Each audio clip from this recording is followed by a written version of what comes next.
저는 좋은 만남과 좋은 교제를 축복이라고 믿고 살아갑니다. 대부분 인생의 기회는 좋은 만남에서 시작되는 일이 많고, 좋은 사람들과의 교제는 영혼을 가르치는 좋은 스승을 만나는 것과 같은 효과가 있습니다.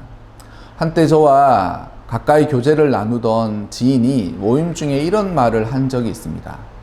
사람들은 사람의 마음이 청길 물속 같아서 그 깊이가 깊어 보이지 않는다라고 말하지만, 자신은 사람의 마음은 거울과 같다라고 생각한다고 했습니다. 그게 무슨 뜻이냐고 되물으니, 한 사람의 마음은 거울과 같아서 그 사람의 마음으로 비춰 보이는 자신의 모습을 보며 그 사람의 마음이 어떠한지, 또한 그 사람을 통해 자신이 어떻게 보이는지 알 수 있다라고 했습니다. 그때 그 말의 의미를 저는 서로의 마음이 투명하고 사심이 없으면 서로가 서로를 알아본다라는 의미로 듣고 새겼던 것 같습니다.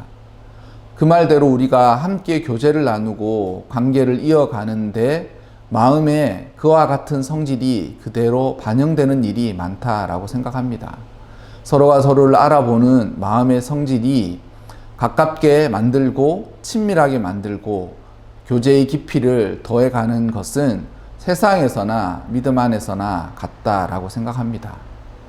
사람의 얼굴이 모두 다르고 살아온 환경이나 배경이 다 다르지만, 마치 끌어당기는 인력의 법칙이 만남 안에서도 적용되는 일이 너무 흔하지 않습니까? 그리고 마치 각자의 삶을 살아갔으나 같은 일을 겪은 것과 똑같은 신비한 일들도 너무 많습니다.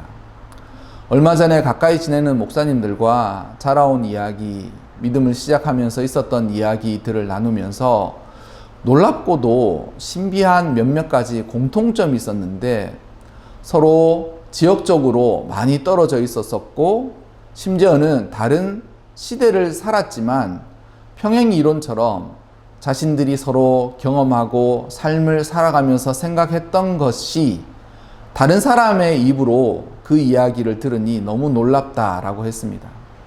그중 몇몇 가지 중에 한 가지는 이런 것이었습니다.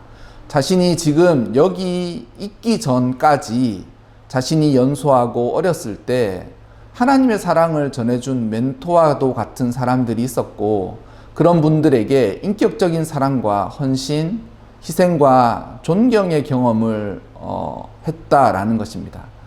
어린 자신을 인격적으로 대우하던 스승과 같은 어르신, 보잘것없는 청년 시절에 수고와 희생을 당연하게 여기시면서 사랑으로 베풀어 주신 어른들이 있었고, 그분들과의 경험이 자신의 삶의 큰 자양분이 되고, 마치 그것이 자신의 마음의 중요한 부분의 한 부분으로 차지하고 또한 작용하고 있다라는 것이었습니다.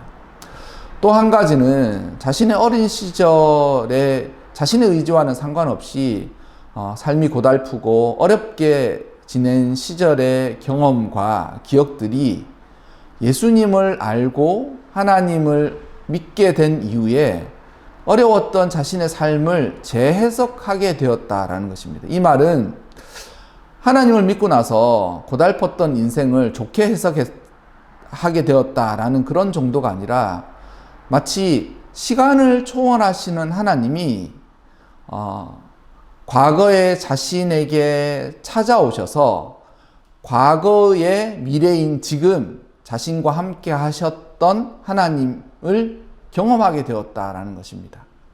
그래서 말로는 너무 설명하기는 어렵지만, 지금의 나 자신을 하나님이 미리 알고 계셔서 과거에 자신에게 찾아오셔서 그와 같은 삶을 겪게 하셨던 것 같다라는 의미 정도인 것 같습니다. 물론 말로는 다 설명하기는 어렵고, 또한 그분들의 공통적인 이야기는 하나님은 초월하시는 분이신 것을 과거에 자신이 겪었던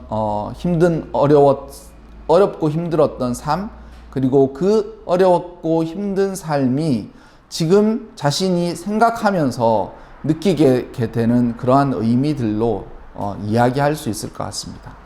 말로는 다 설명할 수는 없는데 희한하게도 그와 같은 경험을 나누면서 그 경험을 함께한 사람들만 그것이 무엇이고 그것이 어떠한 것인지를 알게 되는 듯한 그러한 일들이었던 것 같습니다.